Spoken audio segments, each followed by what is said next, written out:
আজকে আমরা পড়ব ক্লাস 5-এর বাটারফ্লাই বইয়ের লেসন 7 দ্য রেবেল পোয়েট।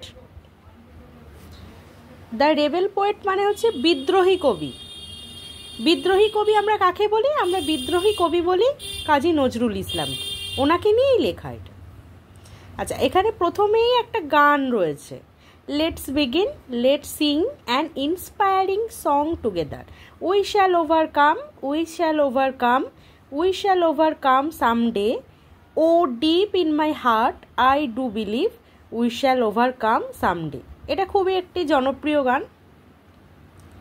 তারপরে আমাদের এইটা আরম্ভ হয়েছে নাটকটা। Let's read. Pritam is a student of class 5। Pritam class 5-এর একজন student. He returns home from school all excited. খুব উত্তেজিত হয়ে সে বাড়ি ফিরল। He finds his father reading a newspaper. সে এসে কি দেখলো? যে তার বাবা খবরের কাগজ পড়ছে। প্রীতম, এই যে প্রীতম ফাদার করে এরকম দেওয়া আছে, এগুলো ডায়লগ, এক একজনের একটা করে ডায়লগ দেওয়া আছে। এটা নাটক তো ছোট, এখানে চরিত্র আছে। এখানে যেমন প্রথম ফার্স্ট পার্টটায় আমরা দুটো চরিত্র পেয়েছি, প্রীতম আর ফাদার। সেকেন্ড পার্টটা আর একটা চরিত্র যোগ হবে এর সঙ্গে। Pritam, father guess what happen today. Pritam বলছে, বাবা বলো তো আজকে কি হয়েছে, গেস করতে বলছে আর কি। ফাদার, হোয়াট ডিয়ার, কি হয়েছে প্রিয়? ডিয়ার কথাটার আক্ষরিক অর্থ প্রিয়। আমরা বাবা মা আমাদের অনেক সময় আদরের ডাকে ডাকে, আদরের বিভিন্ন নামে ডাকে, তো সেই অর্থে এখানে বোঝাচ্ছে।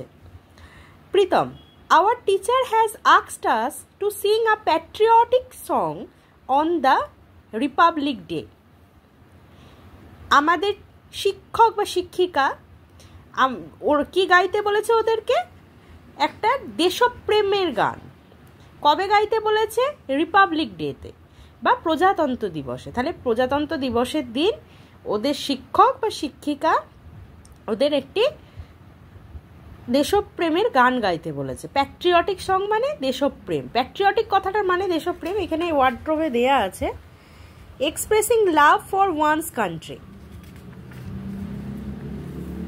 Father, which song are you going to sing San?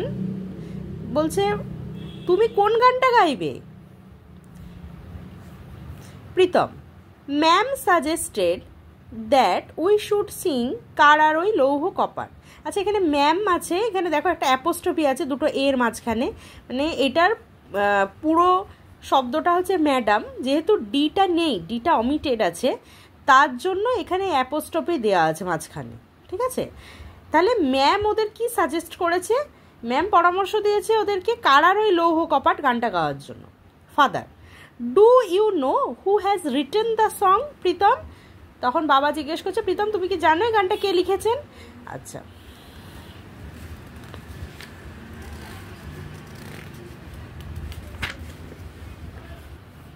Pritam, no father, না বাবা। Father, he is our great poet Kazi Nazrul Islam, the author of the famous poem বিদ্রোহী। বলছে উনি আমাদের একজন মহান কবি, ওনার নাম কাজী নজরুল ইসলাম। কাজী নজরুল ইসলাম হচ্ছেন বিদ্রোহী নামক যে বিখ্যাত কবিতাটা তার রচয়িতা। Pritam, will you tell me more about him? Pritam বলছে তুমি কি তার সম্পর্কে আমাকে আরও বেশি কিছু বলবে, আরও কিছু বলবে? Father, he was born at a time when India was under the British rule. তখন বাবা বলছে উনি এমন এক সময় জন্মগ্রহণ করেছিলেন যখন ভারত ব্রিটিশদের বা ইংরেজদের অধীনে ছিল। আমরা জানি 1947-এর আগে পর্যন্ত ভারত কার অধীনে ছিল? ভারত ইংল্যান্ডের অধীনে ছিল, আর ইংরেজরা এখানে শাসন করত। ইংল্যান্ডের রানী এখানে শাসন করত। 1947 সালের 15ই আগস্ট ভারত স্বাধীনতা লাভ করে। Through his writings he inspired the Indian youth two boldly fight for freedom. বলছে ওনার লেখনীর মাধ্যমে উনি অনুপ্রেরণা দিয়েছিলেন। ইন্সপায়ার্ড কথাটার বাংলা মানে হচ্ছে অনুপ্রেরণা। ইন্সপায়ার্ড মোটিভেটেড এখানে দেয়া আছে। উনি অনুপ্রেরণা দিয়েছিলেন কাদের? ভারতীয় যুবকদের, ভারতীয় তরুণদের, যাতে তারা সাহসের সঙ্গে আমাদের স্বাধীনতা যুদ্ধে অংশগ্রহণ করে এবং স্বাধীনতার জন্য যুদ্ধ করে আর কি, সেটাই বলতে চাচ্ছে। Pritam, when was he born father? Pritam তখন জিজ্ঞেস করলো যে বাবা উনি কখন জন্মেছিলেন, উনি কবে জন্মেছিলেন? Father, he was born on 24th May 1899 in the village of Churulia. উনি 1899 সালে 24শে মে চুরুলিয়া নামক একটি গ্রামে জন্মগ্রহণ করেন। This was near Asansol in the Burdwan district of undivided Bengal. এটা সেই সময়কার অবিভক্ত বাংলার বর্ধমান জেলার আসানসোলের কাছে একটা জায়গা। অবিভক্ত বাংলা মানে 1947-এর আগে পর্যন্ত পশ্চিমবঙ্গ এবং বাংলাদেশ দুটো একসঙ্গে ছিল এবং সেটা পুরোটাই বাংলা হিসেবে তখন ধরা হতো সেটাকে। As a child he was attracted to folk theatre and letter রোট many folk place like data Karna and কবি কালিদাস। উনি শিশু বয়স থেকেই ফোক থিয়েটার কথার এখানে দেওয়া আছে theatre of the common people of a country, মানে যাত্রা, যে জিনিসটাকে আমরা বলি যাত্রা, ফোক থিয়েটার ওই যাত্রাকেই বোঝাচ্ছে। ছোট থেকে উনি যাত্রার প্রতি খুব আকৃষ্ট ছিলেন। উনি তো গ্রামে থাকতেন, আর গ্রামে এই যাত্রাগুলো বেশি অভিনীত হতো। তখন তো এত টেলিভিশন বা এত মোবাইল ছিল না, তখন এই গ্রামের মানুষের একটা বিনোদনই ছিল যাত্রা দেখা। এবং পরবর্তীকালে উনি নিজেও অনেক যাত্রা লিখেছিলেন, তার মধ্যে যেমন দাতা কর্ণ, কবি কালিদাস, এগুলো উল্লেখযোগ্য। Pritam, that is interesting. Pritam বলল বাহ, এ তো বেশ আকর্ষণীয়। Father, in 1910 Nazrul made the revolutionary নিবারণ চন্দ্র ঘটক হু ওয়াজ হিজ টিচার। বললেন, বাবা বলছে 1910 সালে নজরুল, রেভলিউশনারি কথাটার মানে হচ্ছে আ পারসন হু রিভলভস, বিপ্লবী যাকে আমরা বলি বাংলায়। তাহলে বিপ্লবী নিবারণ চন্দ্র ঘটকের সঙ্গে ওনার দেখা হয় 1910 সালে, যে ওনার টিচার ছিল, মানে এই নিবারণ চন্দ্র ঘটক ছিলেন কাজী নজরুল ইসলামের শিক্ষক। The poet Kumudranjan Mallick was the headmaster of the school Nazrul joint next. Nazrul পরবর্তীকালে যে স্কুলে যায় সেখানকার হেডমাস্টার বা প্রধান শিক্ষক ছিলেন কবি কুমুদরঞ্জন মল্লিক। তো এটা তো আমরা পড়লাম ফার্স্ট পার্টটা। সেকেন্ড পার্টটাও দেখি আমরা কি রয়েছে, যাতে পুরো নাটকটা শেষ করলে আমরা বুঝতে পারবো। এবার দেখো, লেটস কন্টিনিউতে বলছে uncle Rahim enters the room. এবার আঙ্কেল রহিম বা রহিম কাকা বা রহিম চাচা সেই ঘরটাতে প্রবেশ করলো। হি জয়েন্টস ইন দ্য কনভারসেশন। উনিও কথোপকথনে যোগ দিলেন। Pritam, did Kumudranjan inspire him to write poems? এবার প্রীতম তার বাবাকে জিজ্ঞেস করলেন, তাহলে কুমুদরঞ্জন কি ওনাকে ইন্সপায়ার করেছিলেন বা অনুপ্রেরণা দিয়েছিলেন কবিতা লেখার জন্য? Father, yes, but Nazrul was also influenced by Rabindranath and the Persian poets like হাফেজ অ্যান্ড খাইয়াম। বলছে হ্যাঁ, কিন্তু নজরুল রবীন্দ্রনাথ মানে এখানে কবিগুরু রবীন্দ্রনাথ ঠাকুরের কথা বলা হচ্ছে, রবীন্দ্রনাথ ঠাকুর, এছাড়াও পার্সি একটা ভাষা, পারস্য দেশের ভাষা, তো পার্সিয়ান কবি যেমন হাফেজ আর খৈয়াম এনাদের দ্বারাও কিন্তু অনুপ্রাণিত। আচ্ছা, সেই সময় পরাধীন ভারতে এই পার্সি ভাষা কিন্তু খুব প্রচলিত ছিল। Uncle Rahim, did you know that Nazrul joined the army under the British? He was in the 49th Bengal Regiment. After the First World War, the regiment was disbanded in 1920. So he came to Calcutta. এবার এই যে নতুন একটি চরিত্র এখানে আমি বললাম যে দ্বিতীয় ভাগে একটা নতুন চরিত্র ঢুকে এসছে, রহিম চাচা।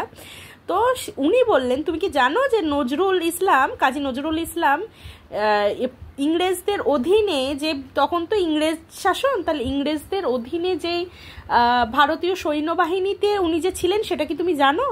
হ্যাঁ, উনি একজন সৈনিক ছিলেন কিন্তু ভারতীয় সৈন্যবাহিনী। He was in the 49th Bengal regiment. তাহলে উনি 49th বা 49তম বেঙ্গল রেজিমেন্টের একজন সদস্য। আচ্ছা, আমাদের সেনাবাহিনীতে বিভিন্ন রেজিমেন্ট আছে, হ্যাঁ, রেজিমেন্ট মানে এক একটা ভাগ আর কি, সেনাবাহিনীর সৈন্যর মধ্যে এক একটা ভাগ রয়েছে। বেঙ্গল রেজিমেন্ট আছে, হ্যাঁ, আসামের আছে, মানে নর্থ ইস্টার্নের একটা রয়েছে, ঠিক আছে, এরকম বিভিন্ন রেজিমেন্টে ভাগ আছে। আচ্ছা, উনি ছিলেন বেঙ্গল রেজিমেন্টের আন্ডারে। After the first world war, মানে প্রথম বিশ্বযুদ্ধের পরে এই যে রেজিমেন্টটা, এই যে বেঙ্গল রেজিমেন্টটা, 49তম বেঙ্গল রেজিমেন্টটা, এটা ভেঙে দেওয়া হয় 1920 সালে। এটা ভেঙে দেওয়া হয়। আমরা জানি যে ফার্স্ট ওয়ার্ল্ড ওয়ার বা প্রথম বিশ্বযুদ্ধ হয়েছিল 1914 থেকে 1918। সেই সময় নজরুল কিন্তু ছিলেন, যুদ্ধও করেছিলেন। তো 1920 সালে এটা ভেঙে যায়, এই রেজিমেন্টটা ভেঙে যায়। So he came to Calcutta. তখন উনি কলকাতাতে ফিরে আসেন। এখানে ডিসব্যান্ডেড কথাটার একটা মানে রয়েছে সুন্দর, ব্রোকেন আপ, এটা ভেঙে দেওয়া। তো father, at that time Indians had Ryzen against the British rule. বলছে সেই সময় ভারতীয়রা কিন্তু এই যে ইংরেজ শাসনের বিরুদ্ধে গর্জে উঠেছিল। এগেইনস্ট কথাটার মানে হচ্ছে বিরুদ্ধে, রাইজেন আপ মানে উদিত হওয়া, আমরা যেমন সানরাইজ, রাইজেন, হ্যাঁ, রাইজেনটা পাস্ট পার্টিসিপল। তো এইটা সেই সময় গর্জে উঠেছিল, মানে আমরা ইংরেজ শাসন মানব না। Nazrul protested against the cruelty of the British in his own way. তো কাজী নজরুল ইসলামও ওনার নিজস্ব পদ্ধতিতেও প্রতিবাদ জানিয়েছিলেন। In fact he also started writing poems, essays and songs to voice his protest. বলছে উনি কিভাবে প্রতিবাদ জানাতে আরম্ভ করলেন। উনি কবিতা লিখতে শুরু করলেন, উনি এসে বা গদ্য রচনা, প্রবন্ধ রচনা করতে, এসের কথাটা হচ্ছে প্রবন্ধ, বাংলা মানেটা, তা প্রবন্ধ রচনা করলেন, উনি গান লিখলেন, এইভাবেই উনি প্রতিবাদ জানাতে লাগলেন। He is the rebel poet of India. উনি হচ্ছেন ভারতের বিদ্রোহী কবি। রেবেল কথাটার অর্থ বিদ্রোহী, মানে এখানে person who fights against authority, যে শাসকের বিরুদ্ধে লড়ে, সেই হচ্ছে বিদ্রোহী। Pritam, I hardly knew as much. বলছে আমি তো এত কিছু জানতামই না। Father, you should read his poems like Kandari Hushiyar, Kheya Parer Tarani, and also listen to his songs. বলছে তোমার ওই ওনার লেখা কান্ডারি হুঁশিয়ার, খেয়া পাড়ের তরণী, এইগুলো পড়ো, এগুলো পড়া উচিত, শুড মানে এগুলো তোমার পড়া উচিত, এবং ওনার লেখা, ওনার রচিত গানগুলোও শোনা উচিত। The British war afraid that Nazrul's writings could instigate the Indian freedom fighters. এবার সেই সময়কার ইংরেজ শাসকদের মনে ভয় এলো। কেন এলো? যে ওনারা মনে করলেন নজরুলের এইসব রচনা বিপ্লবীদের, ভারতীয় বিপ্লবীদের প্ররোচিত করতে পারে ইংরেজদের বিরুদ্ধে, তাদের লড়াইয়ে উদ্বুদ্ধ করতে পারে। Pritam, what did the British do? এবার প্রীতম জিজ্ঞেস করছে তখন ব্রিটিশরা কী করলো, ইংরেজরা কী করলো? আঙ্কেল রহিম চাচা বললেন, দ্য ব্রিটিশ গ্রিউ পারটার্বড। আচ্ছা, এখানে ইনস্টিগেট কথাটা একটা মানে ছিল ওয়ার্ড্রোভে, আর্জ টু অ্যাক্ট, বাংলায় যাকে বলে প্ররোচিত করা। আর এখানে আমরা একটা নতুন শব্দ পেলাম, পারটার্বড। পারটার্বডের একটা মানে হচ্ছে ওয়ারিড, মানে উদ্বিগ্ন হওয়া, যাকে বাংলায় বলে। তাহলে তখন ইংরেজরা উদ্বিগ্ন হয়ে পড়ল। ফাদার, এবার বাবা বলছে, in 1922 Nazrul started a magazine ধূমকেতু where he published আনন্দময়ীর আগমনে a poem। তো 1922 সালে কাজী নজরুল ইসলাম একটা পত্রিকা চালু করলেন, যেমন পত্রিকা মানে ম্যাগাজিন টাইপের আর কি, হ্যাঁ, যেমন এখনও বিভিন্ন রয়েছে, ধরো ছোটদের জন্য আনন্দমেলা রয়েছে, শুকতারা রয়েছে, এরকম একটা ম্যাগাজিন উনি চালু করলেন। সেই ম্যাগাজিনটার নাম ছিল ধূমকেতু। সেখানে উনি একটা কবিতা পাবলিশ করলেন, মানে কবিতা একটা প্রকাশ করলেন, পাবলিশ করা মানে প্রকাশ করা। সেই কবিতাটার নাম ছিল আনন্দময়ীর আগমন। আঙ্কেল রহিম, এবার রহিম চাচা বলছে, the British raided the office of Dhumketu, the poet was arrested from Comilla. এবার বলছে তখন ইংরেজরা তো ভয় পেয়ে গেছিল যে ওনার এই যে ওনার সব কাজ, ওনার সব রচনা, এতে তো ভারতীয় যুব সমাজ তো উদ্বুদ্ধ হয়ে যদি আমাদের বিরুদ্ধেই আরম্ভ করে লড়াই, তখন ওরা কি করলো, ব্রিটিশ সরকার বা ইংরেজরা সেই সময় যারা শাসক ছিলেন তারা ধূমকেতুর অফিসে তল্লাশি করলো। রেইডেড কথার মানে দেখো, রেইডেড কথার মানে হচ্ছে surprise visit by the police. Police যখন হঠাৎ কোনো জায়গায় গিয়ে উপস্থিত হয় তল্লাশি করবে বলে, সেইটাকে বলে রেইড করা। আচ্ছা, মানে বাংলায় তল্লাশি করা। ধূমকেতু নামও যে ম্যাগাজিনটা করেছিল সেই অফিসটায় ওরা যে তল্লাশি আরম্ভ করলো।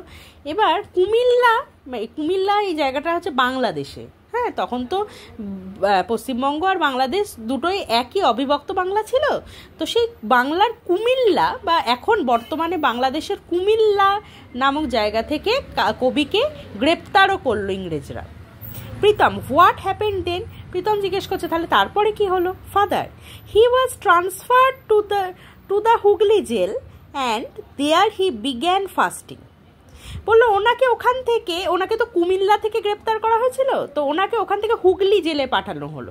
হুগলি জানো, আমরা পশ্চিমবঙ্গের হুগলি জেলার কথা বলা হচ্ছে, তো ওখানে হুগলি জেলে পাঠালো এবং ওখানে কিন্তু কবি অনশন আরম্ভ করলেন। ফাস্টিং কথাটার মানে হচ্ছে অনশন। হ্যাঁ, এখানে ফাস্টিংয়ে দেখো লেখা আছে গোয়িং উইদাউট ফুড, খাবার খাওয়া ছেড়ে দিলেন ওরা। It was his way of protesting against the torture of the British.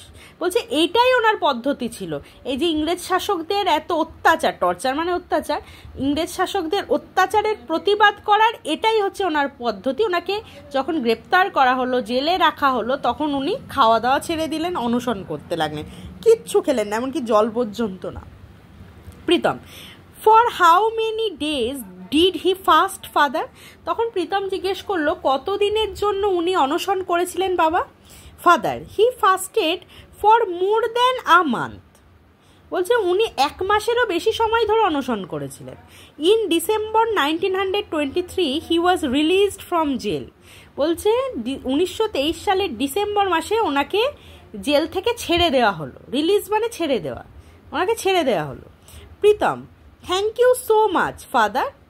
বলছে বাবা ধন্যবাদ। Now I will be able to Singh কারার ওই লৌহ কপাট উইথ জিল অ্যান্ড প্যাশন। এখানে দুটো নতুন আমরা শব্দ শুনছি, প্যাশনটা তোমরা শুনেছো, জিলটা নতুনত্ব আছে। জিল কথার মানে হচ্ছে গ্রেট এনার্জি, খুব যখন আমাদের মানে এনার্জি শক্তি দিয়ে গায় বা উৎসাহের সঙ্গে গায়, প্রবল উৎসাহ। অ্যান্ড প্যাশন কথাটা হচ্ছে, বলছে এখানে আছে ডিপ লাভ, গভীর ভালোবাসা।